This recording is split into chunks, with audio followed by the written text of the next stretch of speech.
بسم اللہ الرحمن الرحیم۔ معزز خواتین حضرات، السلام علیکم ورحمۃ اللہ وبرکاتہ۔ کفن چور کی سزا کیا ہے؟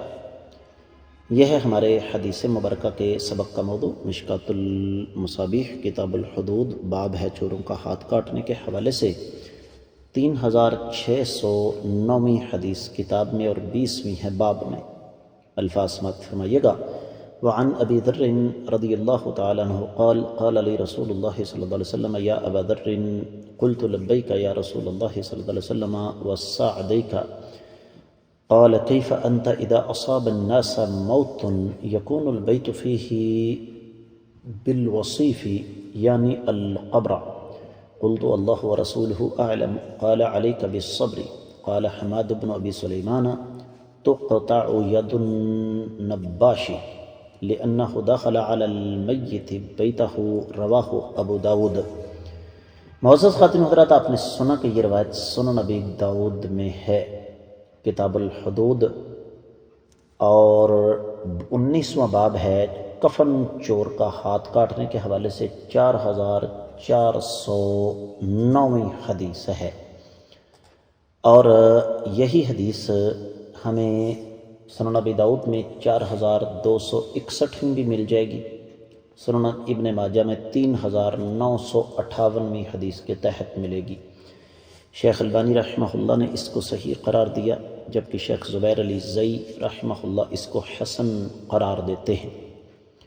اس میں دراصل مشعث بن طریف ایک راوی ہے جس کی وجہ سے اس حدیث کو حسن قرار دیا۔ اس کے بارے میں محدثین کرام کی رائے میں آپ کے سامنے رکھوں گا۔ اس بارے میں اہل علم یہ کہتے ہیں کہ یہ راوی لا یعرف فی قضاة خراسان اجل منہ، کہ اس راوی سے بہتر خاص طور پر فیصلوں کے حوالے سے خراسان میں کوئی آدمی نہیں تھا۔ بہرحال حاصل کلام یہ ہے کہ یہ روایت سند کے اعتبار سے صحیح ہے۔ ترجمہ اس کا یہ بنتا ہے کہ سیدنا ابو ذر غفاری رضی اللہ تعالیٰ عنہ سے روایت ہے، وہ فرماتے ہیں کہ آقا علیہ السلام نے مجھے آواز دی، فرمایا ابو ذر، میں نے کہا جی میں حاضر ہوں اور آپ کا حکم بجا لانے کے لیے تیار ہوں۔ تو آقا علیہ السلام نے فرمایا اس وقت تمہارا کیا حال ہوگا جب لوگوں کو موت آئے گی اور گھر یعنی قبر ایک خادم کے بدلے میں خرید دی جائے گی؟ میں نے کہا اللہ کے رسول صلی اللہ علیہ وسلم، اللہ کو اور اس کے بعد آپ کو زیادہ معلوم ہے، یا جو اللہ اور اس کے رسول صلی اللہ علیہ وسلم کو پسند ہے۔ آپ نے فرمایا صبر کو لازم پکڑنا اور اس دن صبر کرنا۔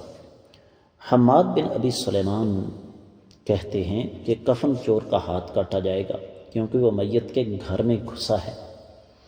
یاد رہے کہ یہ الفاظ کہ جو کفن چور کا ہاتھ کاٹا جائے گا یہ نبی علیہ السلام کے الفاظ نہیں، لیکن اگر واقعی کوئی نباش ہے، کفن چور ہے اور کفن کی مالیت اتنی ہے جتنی مالیت پر ہاتھ کاٹا جا سکتا ہے تو کفن چور کا ہاتھ کاٹا جائے گا۔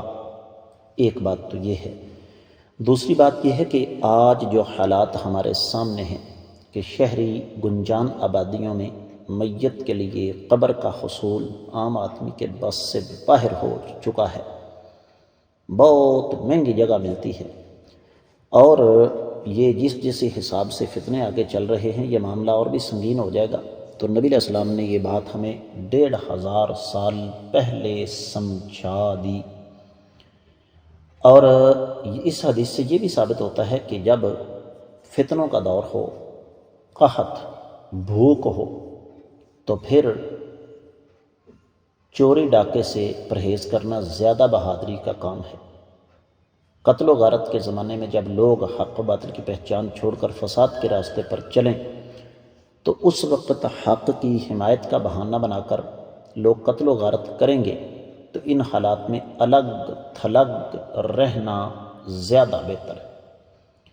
اور اس حدیث سے یہ بھی پتہ چلتا ہے کہ قبروں کا مہنگا ہونا یہ نبی کریم صلی اللہ علیہ وآلہ وسلم کی پیشین گوئی ہے۔ ہم دیہاتوں کے رہنے والے آج بھی اللہ کا شکر ادا کرتے ہیں کہ یہاں پر ایسی صورتحال نہیں ہے۔ تو حاصل کلام یہ ہے کہ کفن چور کا ہاتھ بھی کاٹا جائے گا بشرطے کہ شرائط پوری ہوں۔ اس کے ساتھ ہی آج کا سبق مکمل ہوتا ہے۔ اجازت دیجیے، السلام علیکم ورحمۃ اللہ وبرکاتہ۔